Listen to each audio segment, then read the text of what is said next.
Detroit is a center of movement for humans, flora, and fauna alike.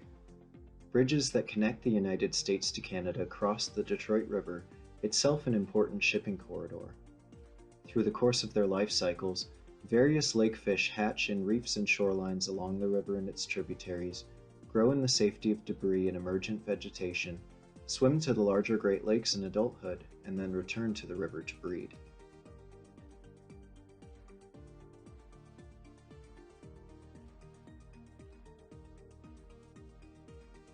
The Atlantic and Mississippi flyways, important corridors for migratory birds, cross over Detroit. Many mammals, reptiles, and insects, some participating in epic migrations and others simply following favorable local conditions, all move through different parts of the city as the seasons change.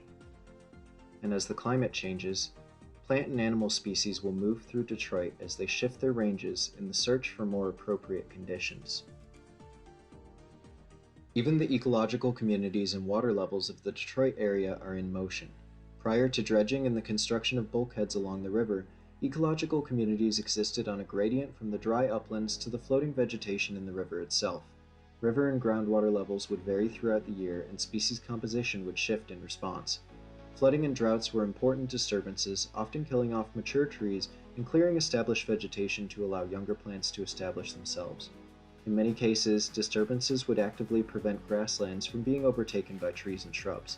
Aside from the river, other important disturbances included fires and wind gusts. Climate change will likely lead to higher water levels overall due to increased precipitation, more variability in water levels, and more extreme flooding and droughts.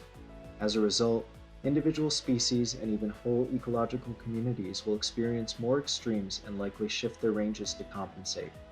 Some may even disappear entirely. Additionally, the bulkheads and other hard infrastructure of Detroit are not built to handle future fluctuations in average water level, much less future floods and droughts. To better accommodate the past, present, and most importantly, future of movement, this project proposes a multi-species, multi-modal mass transit system where the Detroit River forms the main central line. Commuters on this line include people, animals, and plants, each with different requirements. For example, human commuters need a system that can continue to operate in the face of extreme water fluctuations. Migratory birds need appropriate areas to rest and find food, and lake fish need areas to breed and ensure that fry and juveniles are safe from predators.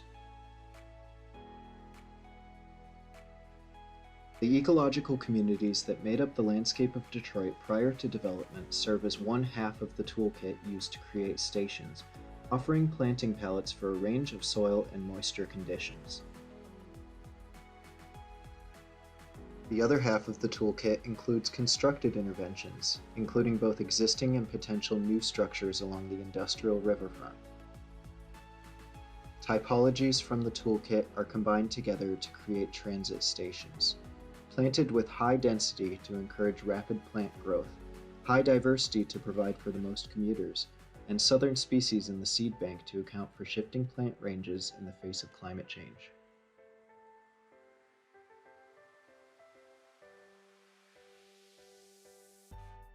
Unique transit stations create a system that responds to the full range of normal and climate-related movement across the region. Transportation hubs begin to emerge.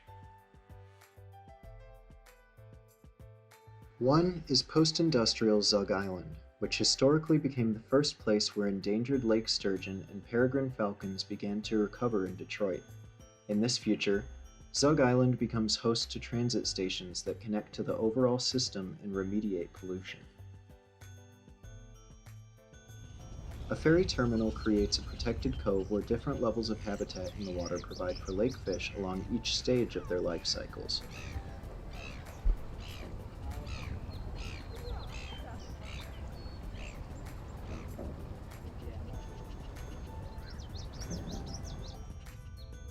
Gantry cranes function similar to dead trees, providing perches for birds of prey above the new headwater wetlands that fill the former shipping basins below.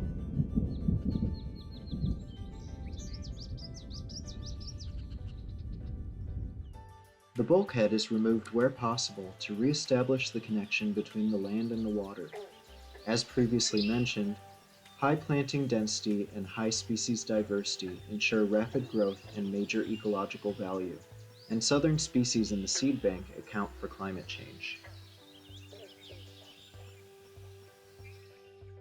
These habitat interventions are expanded into a strip of non-navigable area along the Detroit River, where the bulkhead is removed to restore a direct connection between the land and the water. Zug Island becomes a multi-species transportation hub that functions across seasons, water levels, and climatic shifts, forming the centerpiece of a regional eco-metro system.